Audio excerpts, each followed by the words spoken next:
Good evening, everyone. Meteorologist Ted Keller. This is an Upstream Weather. I did one over the weekend, which talked about the possibility of some severe weather here tomorrow on Wednesday. And I think that's a little bit closer to being a reality with the Storm Prediction Center upping it a little bit and putting us in a slight risk category. We'll talk about what's going to happen tomorrow. Also, I'm kind of keeping my eye on Sunday, the true definition of upstream, right? Several days away, but looks like the jet stream may send another disturbance our way this coming weekend as well. Let's get right into it.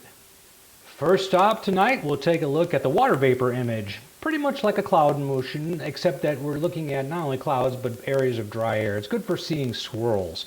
And, not a big shock here since we've talked about this several times already since I started doing these upstream weathers.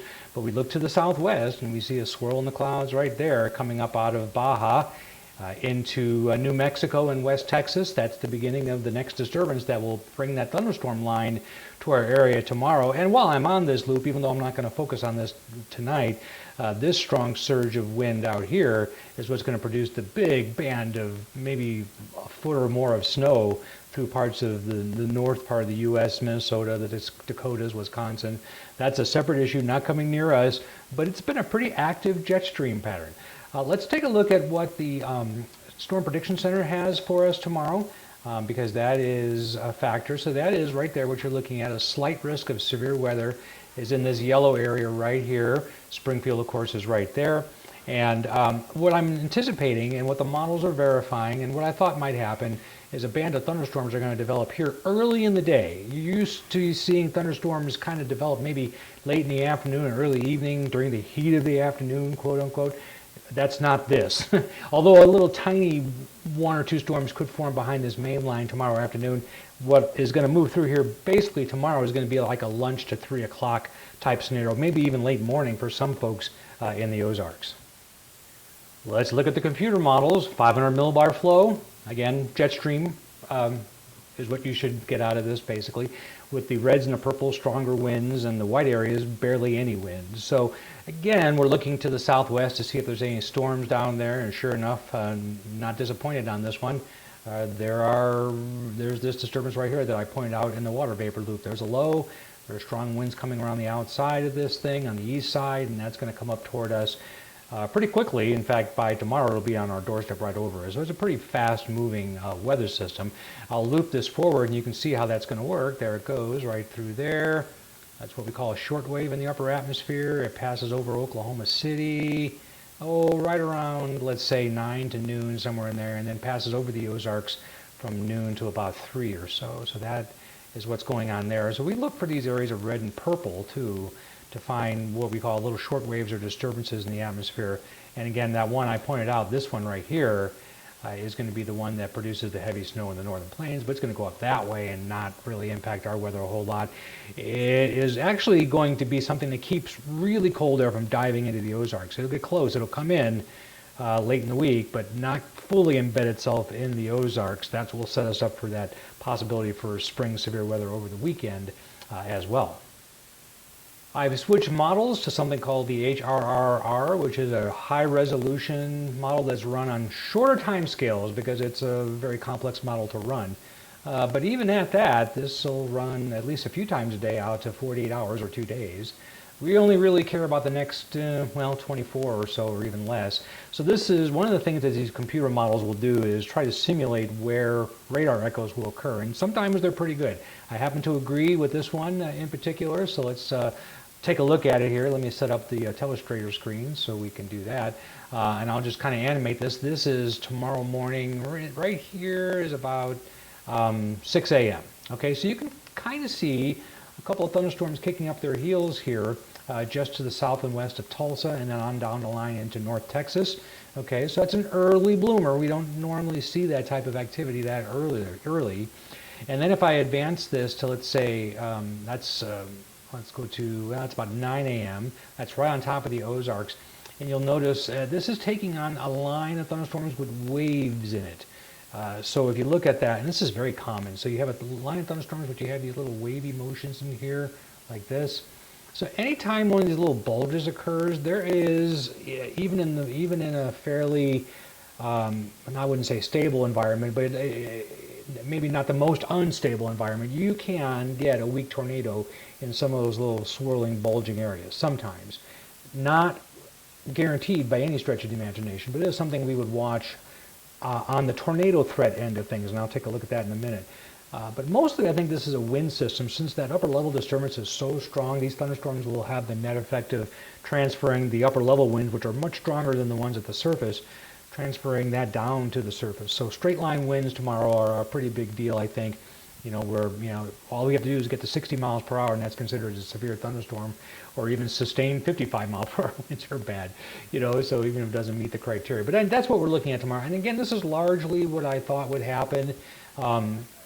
Then the question becomes, how unstable can we make this tomorrow? So we're going to switch gears and take a look at that actually and see how unstable it is. We're going to switch to a product here. This is called CAPE. If you noodle around on weather on the internet at all, you've probably seen this CAPE, or maybe in this case SBCAPE, which is surface based. So the purple areas are where it's trying to be unstable. So we can back this up. This is, let's go again, this is morning about 15. You'll notice the area of purple right there that moves through the Ozarks. I'm really kind of talking about this corridor right here.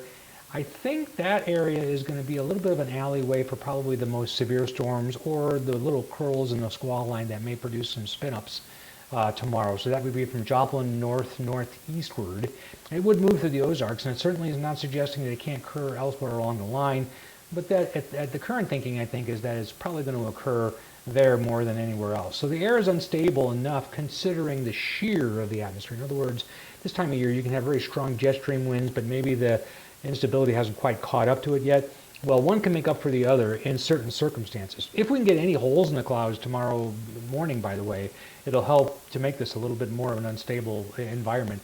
And I just want to do one more thing here and move this forward. So that's... let's go to noon, which is right here. Notice that the air is unstable again in a wave right behind this. So that's this area right here. However, I don't think that the general convergence of winds in the atmosphere will support any additional thunderstorm development there.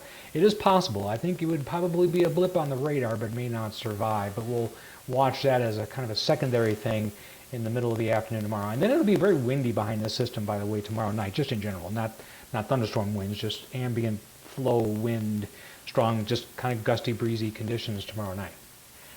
This is an interesting product. This is called NATOcast. You can go to natocast.com if you want to learn more about this. But this is a way of looking at computer model matching. In this case, the learning was a particular set of models from last year. And all that this person is doing a matching to see what the probability of a tornado within 25 miles is based on what happened in the past and on matching patterns. So if you look at that, you'll see that corridor of the lighter green, that's 3%. That area of 5% north of St. Louis there shows up as well. Not great chances for tornadoes, but it does show up. And again, straight line winds, I think, is probably the main thing, with maybe embedded little curls in the squall line that we'll have to watch with a little more care. Another product I look at, and this is sort of, again, another kind of modeled pattern matching type of output. This is the SIPS program. It just takes a look at a lot more data than 1 year, and it sees where severe weather has occurred in the past with similar patterns of weather. It can be pretty spot on sometimes, but it kind of verifies. This is all severe weather, by the way, meaning wind, hail, and tornadoes. So there's a bullseye from Springfield on south into Arkansas. Again, it's just going on what happened in the past, tries to pattern match and see what the actual reports of severe weather were like, and then outputs this. If I were to switch that to just wind only, that's a pretty good pattern. Notice this is kind of like a barbell shape. I think that the reason you're seeing that is because this is the early morning activity, and then this is the nighttime activity tomorrow night as that system progresses eastward. And then if we look at tornado output, again, kind of a signal there that this is a nighttime tornado probability higher well to the east after this is past the Ozarks. So again, not the highest tornado threat in the world, but as I've said, straight line winds with that type of pattern, solid squall line, almost strong upper level winds, is almost a certainty over at least part of the Ozarks. Earlier I mentioned the possibility of another severe weather threat coming in from the west this weekend on Sunday. Let's focus in a little bit more on that. So the Storm Prediction Center has gone ahead and issued this area for Sunday, the area outlined in yellow. Now, yes, arguably that is well west of the Ozarks, but like I always like to say, in and close to the watch area, in and close to the outlook area. Okay, so that could conceivably speed up and move into the Ozarks, or maybe even be a late night event, or maybe even bleed into Monday. It's a possibility. I'll show you what the upper level structure looks like. So once again, you see a telltale what you've been used to seeing here, which are these short waves. These are very important.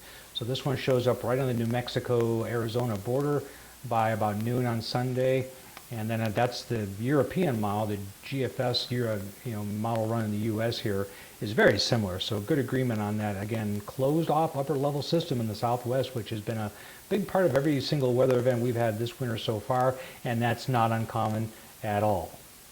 Well, keep an eye to the sky tomorrow. We definitely will have a thunderstorm line move through the Ozarks with some pretty good downpours. That you can put in the bank. The severe weather, we pointed that out. Just, keep alert tomorrow, and also maybe keep an eye to the sky this coming weekend. Have a good night.